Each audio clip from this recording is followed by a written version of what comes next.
An exam if 7 marks given for right answer, right answer के लिए कितना मिलता है 7 marks, and 4 marks deducted for wrong answer, अगर रॉन्ग आंसर हो जाता है तो आपको 4 नंबर की आपका कटौती हो जाती है, and total marks given by a student is 263, किसी स्टूडेंट को टोटल 263 मार्क्स दिए गए हैं, then how many right answer given by student, वो स्टूडेंट टोटल कितना राइट आंसर मतलब वो दिया है, यहाँ आपको ये फाइंड करना है। इफ़ द टोटल अटेम्प्ट, वो टोटल जो अटेम्प्ट है, टोटल वो अटेम्प्ट कितना किया है 58, टोटल ये कितना किया 58। तो देखिए अगर यहाँ से अगर हम बात अगर किया जाए, अगर टोटल अगर 58 अटेम्प्ट है, अगर एक क्वेश्चन राइट का 7 नंबर मिलते हैं तो उसको नंबर कितना मिलना चाहिए था। देखिए अगर 58 क्वेश्चन आप बना के आए एग्जाम में और आपको अगर इनके सारा सही हो जाता है और एक क्वेश्चन का 7 नंबर है तो आपको टोटल कितना नंबर मिल गया 58 इंटू 7, ये आपको कितना टोटल ये मिला, कितना आप इसे मल्टीप्लाई कीजिए तो कितना हो जाएगा हाथ में 540, मीन्स आपको 406 नंबर आपको मिलने चाहिए थे, लेकिन आपको मिला कितना 263। तो आपको जो इतना जो डिफरेंस हो गया वो कैसे हो गया, ये आपने जो गलत क्वेश्चन किया इसी के कारण डिफरेंस हो गया। तो देखिए आपको तो ये मिलना था इतना, लेकिन मिला कितना 263, और जो नहीं मिला उसको हमको निकालना है, तो टोटल आपको इतना मिलना चाहिए था लेकिन मिला इतना। तो ये दोनों आपको आप माइनस कीजिएगा, इसको सब्सट्रैक्ट कीजिएगा तो कितना हो गया 143, मीन्स आपको 143 मार्क्स आपको नहीं मिले। आपने कैलकुलेट तो किया था अपने अनुसार 406 पर मिले नहीं 143, क्यों नहीं मिले, क्योंकि आपका क्वेश्चन हो गया गलत। तो देखिए यहाँ आप ऐसा मानिए कि आप अगर बैंक का पेपर देते हो तो आपका एक क्वेश्चन गलत होता है तो एक नंबर उसका माइनस हो गया, और जो पेनल्टी रहता है 0.25, तो आपको कुल मिला के 1 और प्लस 0.25 मतलब 1 प्लस 0.25, आपका दोनों मिला के आपको जितना आप नंबर लाए उसका 1.25 आपको माइनस हो जाता है, ये आपको पेनल्टी होता है। तो मीन्स हम एक कह सकते हैं कि अगर आप 1.25 नंबर आपको माइनस हुआ तो आपका एक क्वेश्चन आपका वहाँ गलत होगा। ठीक है, तो हम इसी के बेसिस पर यहीं पर इसी को हम देखते हुए हम यहाँ पर समझते हैं। देखिए एक राइट क्वेश्चन का 7 नंबर मिला, एक रॉन्ग क्वेश्चन का 4 नंबर। ठीक है, तो देखिए अगर वो क्वेश्चन गलत होता है, अगर वो क्वेश्चन गलत हुआ तो ये टोटल कितना उसको नुकसान हो गया 7, तो उसका जो सही होना चाहिए था उसके कारण आपको वो नुकसान हो गया, अब प्लस और नुकसान जो पेनल्टी के रूप में रॉन्ग का था वो कितना था 4 था, तो टोटल आपको 11 का नुकसान हो गया एक क्वेश्चन में। सिर्फ एक क्वेश्चन आपका गलत हुआ तो आपको 11 का नुकसान कर गया। तो टोटल यहाँ आपको कितना आप रॉन्ग क्वेश्चन किए हैं ये आपको निकाल लेते हैं। अगर आप टोटल रॉन्ग क्वेश्चन निकाल लेते हैं और टोटल में से आप रॉन्ग क्वेश्चन को घटा देते हैं तो आपको राइट क्वेश्चन का अटेम्प्ट आपको यहाँ पता चल जाएगा। तो देखिए 11 में आपको एक क्वेश्चन आपको गवा दिए तो 143 में आप निकालिएगा तो यहाँ से कितना निकल के आ जाएगा आपको 13 क्वेश्चन आपने रॉन्ग कर दिया, 13 आपने रॉन्ग कर दिया, टोटल 58 था, तो आपने जो राइट आंसर है आपका कितना बचा 58 में से आप 13 माइनस कर दीजिए तो ये आपको कितना बचेगा, ये कितना हो जाएगा 5 और ये कितना हो जाएगा 4। तो मीन्स आपने टोटल 45 अटेम्प्ट जो आपका सही था, यहाँ से इसका आंसर आ गया। तो चलिए बढ़ते हैं अपने अगले क्वेश्चन की ओर। देखिए A is 1.5 times more efficient then A। तो देखिए आप इस चीज़ को यहाँ ध्यान से समझिए, A B इफिशियंट है, इफिशियंट मतलब होता है कि उसकी इफिशियंसी की यहाँ बात कर रहा है, मतलब उसकी क्षमता की बात कर रहा है, टाइम की यहाँ बात नहीं कर रहा है, उसकी वहाँ की क्षमता की बात हो रही है कि एक दिन में वो कितना बनाता है। तो A है 1.5 टाइम्स मोर देन B, अगर हम B को 1 मानते हैं, 1 बनाता है तो A कितना बनाएगा, देखिए 1 तो पहले का है, इससे कितना है 1.5 टाइम्स मोर, मीन्स तो ये कितना हो जाएगा टोटल, ये कितना हो जाएगा 2.5। देखिए 2.5 हो गया। ए बी एक दिन में कितना बनाएगा एक, तो एक दिन में कितना बनाएगा 2.4। And C is 2 times of efficient of A A. तो देखिए सी का क्या है दुगना है 2 ऑफ ए। तो ए एक दिन में अगर 2.5 बनाएगा तो सी एक दिन में कितना बना जाएगा 5 बना देगा। ये यहाँ हो गया। अब आगे बढ़ते हैं, ए एंड बी दोनों मिलकर 7 and 1/2 डेज में कंप्लीट कर लेते। तो देखिए यहाँ आपको टाइम एंड वर्क में सबसे ज़्यादा ज़रूरत है टोटल वर्क निकालना। आप ये कैसे निकालेंगे इस बात को समझिए। देखिए यहाँ क्या आपको लाइन में गिवन है कि ए और बी दोनों मिलकर इतना दिन में कंप्लीट द वर्क, इस काम को कंप्लीट कर लेते हैं, इस काम को कंप्लीट कर लेते हैं। तो यहाँ से आपको टोटल वर्क आप निकालिएगा। तो देखिए कैसे ए और बी, देखिए ए और बी दोनों मिलकर एक दिन में कितना करेंगे 2.5 और 1 कितना हो गया 3.5।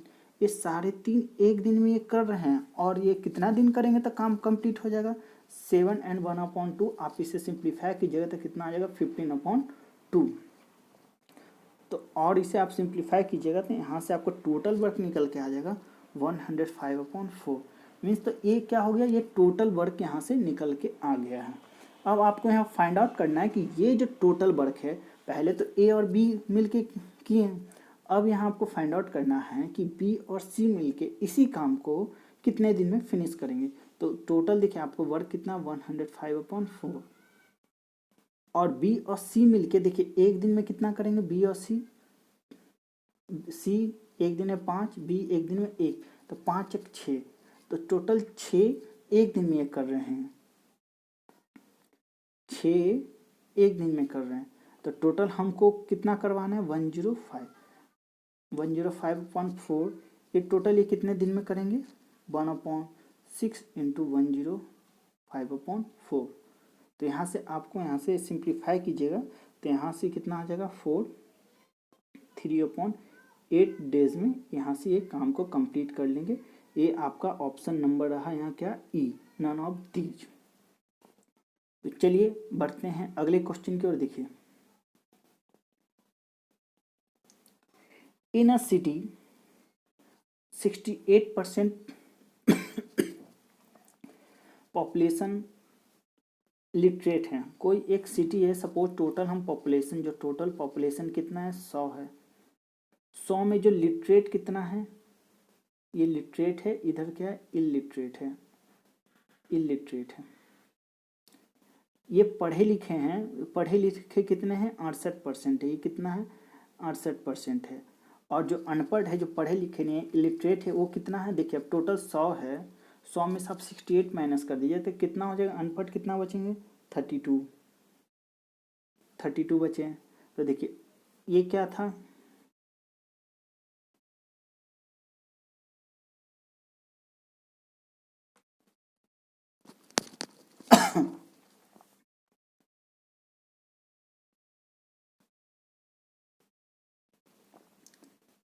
तो चलिए देखते हैं अपना अगला क्वेश्चन। देखिए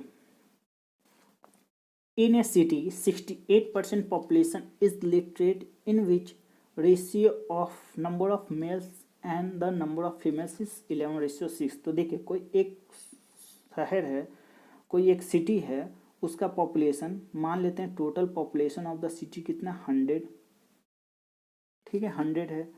अब क्या है कि इसमें लिटरेट भी अलग करना है आपको, इलिटरेट भी अलग करना है आपको, पढ़ा लिखा भी अलग करना है। ये क्या है पढ़ा लिखा और ये क्या है अनपढ़। तो ये पढ़ा लिखा कितना 68%, तो 100 का आप 68% निकालिएगा तो ये कितना आ जाएगा 68। और जो 32% है वो क्या है अनपढ़ है, इलिटरेट है। तो आप 100 का 32, अगर 100 में आप 68 माइनस कर दीजिएगा तो कितना हो जाएगा, जो रिमेनिंग बचा इलिटरेट हो जाएगा वो कितना हो जाएगा 32। अब इस लिटरेट में यहाँ क्या है ratio of number of male and female, male और फीमेल का क्या रेशियो है 11:6। तो देखिए 11:6 में इसको आपको डिवीजन करना है। तो देखिए आप इसे 11:6 में आपको डिवीजन कर दिए तो देखिए 68 इंटू मेल का निकालना है 11, टोटल ये कितना है, ये कितना हो गया 17। तो आप यहाँ सिंप्लीफाई कीजिएगा तो यहाँ से कितना आ जाएगा 44, ये क्या हो जाएगा मेल हो जाएगा, और जो फीमेल कितना है, लेडीज कितना है, वो कितना हो जाएगा 24।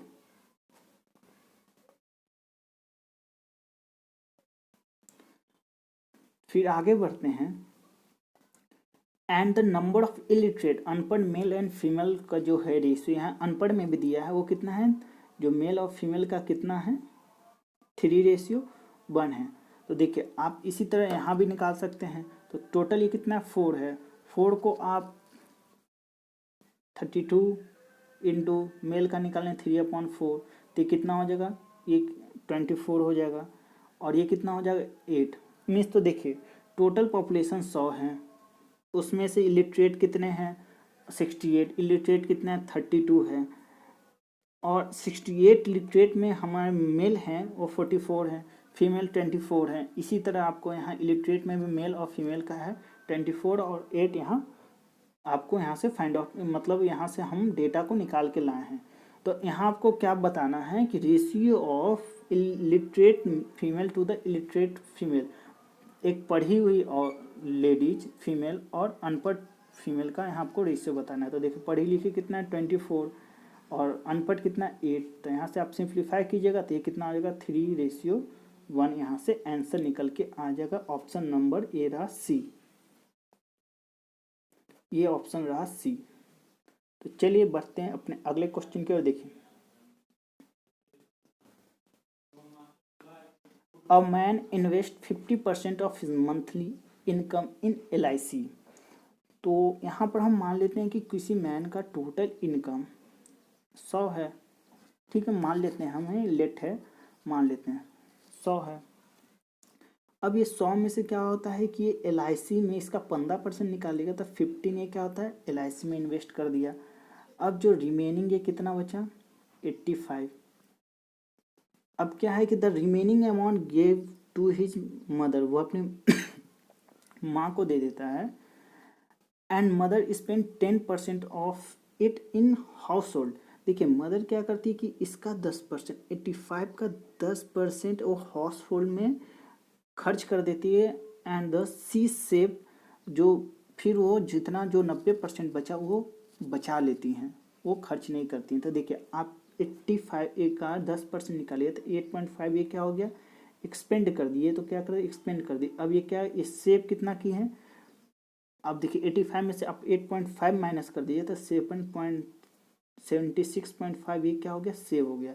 ये सेव आपको कितने के बराबर यहाँ गिवन है 76.5, जो सेविंग जो उसके मदर के द्वारा की गई थी यहाँ कितने के बराबर गिवन है 30,600।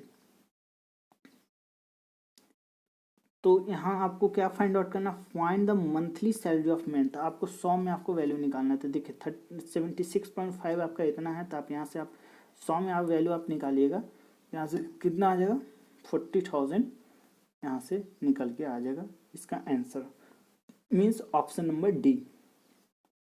तो चलिए देखते हैं अपना अगला क्वेश्चन। देखिए sum of the speed of boat in upstream and downstream is 36 kilometre per hour.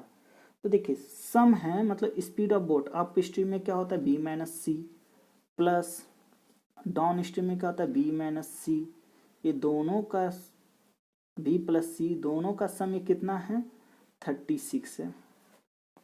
तो यहाँ से आप सिंप्लीफाई कीजिएगा तो CC + C - C cancel out हो जाएगा, तो यहाँ 2B बचेगा, तो यहाँ B आपको निकल के आ जाएगा 18 आपको ये क्या निकल के आ गया है स्पीड ऑफ बोट, ये क्या हो गया नाव की चाल यहाँ से निकल के आ गया है। The speed of stream is 3 means current, मतलब जो धारा की चाल है यहाँ क्या है 3 किलोमीटर पर आवर यहाँ है। तो find the time taken to cover 52.5 kilometre upstream. Upstream में 52.5 किलोमीटर जाने में उसको कितना टाइम लगेगा, यही आपको यहाँ फाइंड आउट करना है। तो देखिए डिस्टेंस बराबर आपको पता है स्पीड इंटू टाइम, तो यहाँ डिस्टेंस क्या है 2.5, स्पीड क्या है अप स्ट्रीम है तो B - C कर लेते हैं, तो 18 माइनस आप 3 कर लीजिए, तो ये कितना हो जाएगा 15, और यहाँ टी आपको ये फाइंड आउट करना है।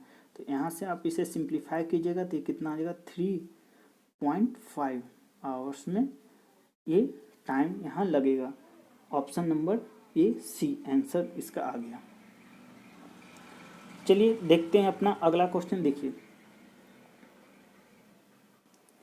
इन ए क्लास 40 स्टूडेंट है, कोई क्लास में 40 स्टूडेंट है और number of boys is 4 more than the number of girls. तो देखिए, अगर टोटल स्टूडेंट 40 है और बॉयज क्या है 4 ज़्यादा है गर्ल्स के कंपेयर में, तो देखिए अगर हम गर्ल्स को अगर हम x मानते हैं तो बॉयज को क्या हो जाएगा x + 4, 4 ज़्यादा हैं। तो ये दोनों बॉयज और गर्ल्स दोनों को हम मिलाते हैं तो क्या बनते हैं, स्टूडेंट हो जाते हैं। तो इसी तरह दोनों का सम = 40 हो जाएगा। x गर्ल्स का प्लस x प्लस बॉयज, ये क्या हो जाएगा, ये दोनों का हो गया। बॉयज और गर्ल्स का सम वो कितने के स्टूडेंट के बराबर हो जाएंगे। तो यहाँ से आपको x का वैल्यू निकल के आ जाएगा 18 आ जाएगा। अब 18 आप इसमें पुट किया तो गर्ल्स कितना हो जाएगा 18 और बॉयज कितने हो जाएंगे 22। The average weight of the entire class, entire class मतलब स्टूडेंट, टोटल 40 स्टूडेंट का, टोटल 40 स्टूडेंट का आपका एवरेज आपको कितना है 48.4 kg। If the average weight of girls, और यहाँ आपको गर्ल्स का भी सेपरेट दिया 44 kg। तो यहाँ आपको फाइंड आउट करना है कि average weight of the boys, पूरे बॉयज का एवरेज वेट क्या होगा। तो देखिए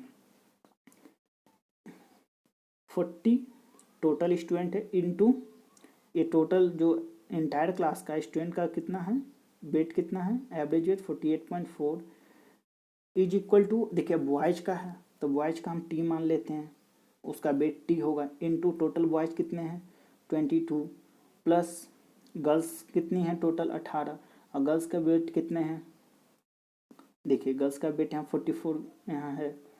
तो यहाँ से आप इसे सिंप्लीफाई कीजिएगा तो यहाँ से आपको टी का वैल्यू जो कि एवरेज वेट ऑफ बॉयज़ है वो कितना निकल के आ जाएगा, टी बराबर कितना आ जाएगा 52 kg। मीन्स यहाँ से ये ऑप्शन नंबर सी इसका आ गया। तो आशा करते हैं दोस्तों आप सभी को समझ में आएगा। फिर मिलेंगे, तब तक के लिए धन्यवाद।